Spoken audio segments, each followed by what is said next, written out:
Para quienes aún no lo conocen bien, Guruji es un gurú, por supuesto, es un líder humanitario, embajador de la paz, quien en 1981 fundó esta organización llamada El Arte de Vivir, que ya está en muchísimos países del mundo, que está difundida por todas partes y donde además guía a las personas en su desarrollo espiritual, en la búsqueda de la paz y en el cuidado del medio ambiente. Sobre este último tema, aquí en Ladera Sur vamos a estar conversando ahora entonces con Gurudev. Hello, Gurudev. It's quite an honor to talk with you today before your visit to Chile for your conferences. Gurudev, the first question is, what were your first approaches to nature in your life? What was your first contact with nature? Do you remember that encounter? Can you tell us about it? You know, I love nature. I've been a lover of plants right from my school days. When I come back from school, I used to water the plants, I used to plant more trees and plants around. Yeah, that has been a passion. And watching the birds, watching butterflies, and you know, it takes you to a really beautiful world. At what point in your life did you choose to dedicate yourself to care or protection of nature and of people in particular?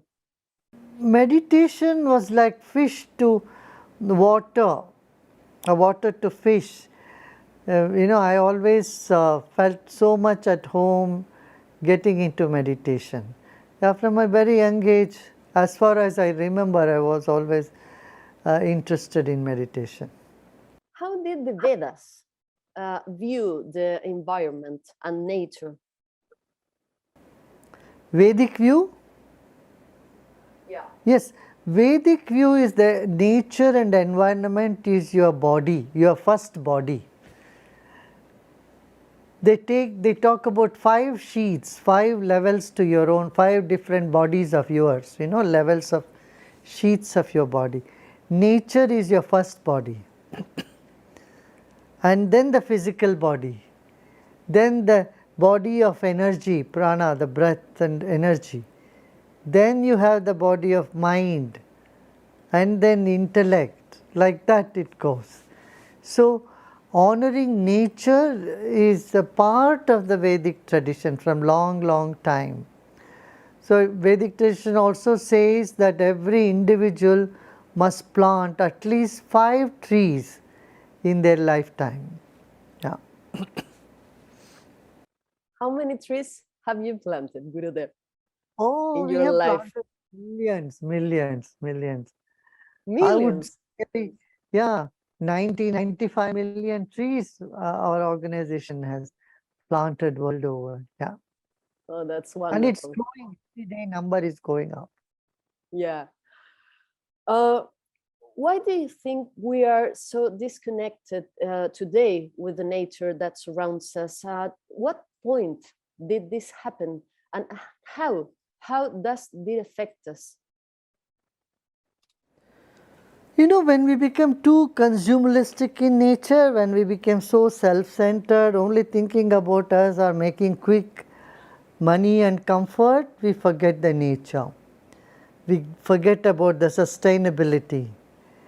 So, that is where we have to be more conscious of what we want, how we can maintain. This is one planet we have, how we should preserve the planet, right? Mm-hmm. Yeah. And how does this connection with nature finally influence our lives? See, everything, every species, including the earthworm and the butterflies, the bugs, everything in the planet is contributing in some very unique way for the upkeep of the planet. See, even termites have a reason to exist.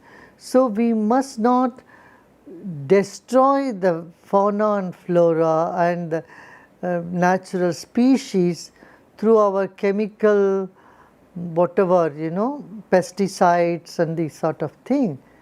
So, going organic is very important. That can make our health also better, our mindset better. See, today people eat all these sorts of junk food and food grown out of all chemicals and fertilizers, and then it affects them both physically and mentally.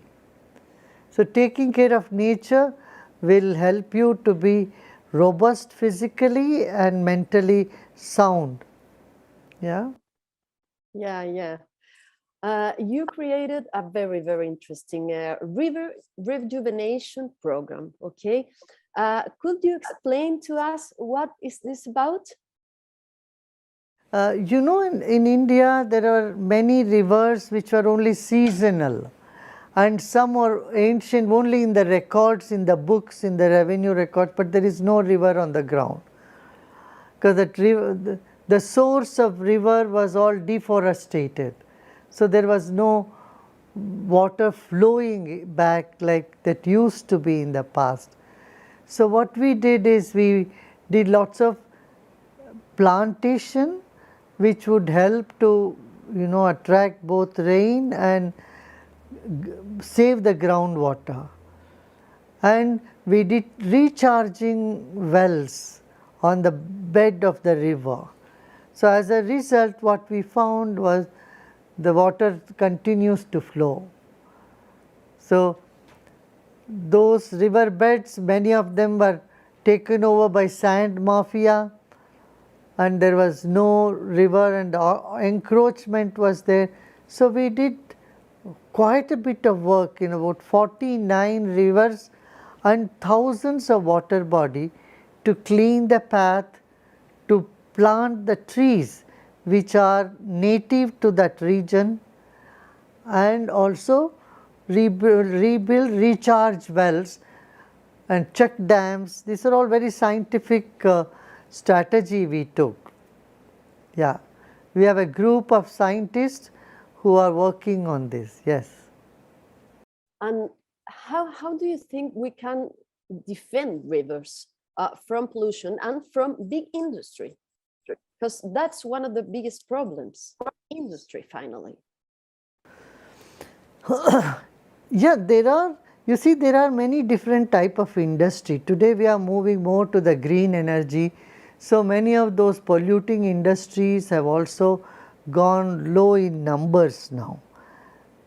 But still there are many, as you correctly said, they have to take utter care of not disturbing the groundwater, not polluting the air, and not creating industrial waste which will be harmful and which would be environmentally a disaster. Yeah, of course. How do you think it's possible to return to a healthy relationship with nature, of course, in today's world on a global scale? Yes, as I said, let's take simple steps. Let us not put too much food in the fridge and throw them with the plastics. Buy only that much you need and use it fully whatever you want it to. Yeah, use less of gasoline. Don't drive too much. Carpooling and people joining together. That is a good thing to do. Third is everyone should plant trees as much as possible, and at home everyone can grow. See, I see a plant where you are sitting behind you. So, inside home you can keep pots and grow your own tomatoes or some vegetables. See what you can grow. Yes, and then use organic food. Encourage farmer to grow organic. Yes. Then another thing what I would say is we should check on our consumerism. I am glad the younger generation are not so consumeristic in nature. So that will also help. Yeah.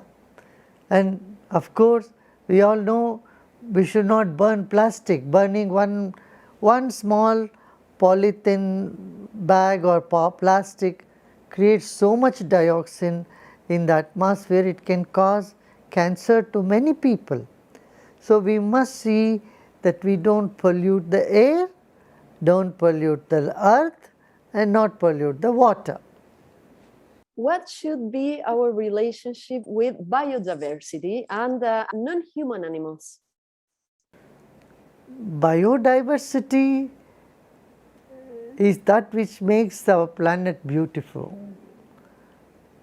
You know, no point in having long field for just one type of crop there. We should have multiple crops. It is good for the land, good for the trees, good for the crop also. So we have demonstrated many of these where you can have multiple crops in one place, one area, and that is, apart from that, biodiversity is so important. We must rejoice and relish it. We should preserve the nature. Yeah, good, lovely. I'm glad you are bringing up all these issues which are very close to my heart. So let's all together make the planet a better place, more sustainable and more rich in all the biodiversity. Yeah? Muchas gracias. Thank you very much.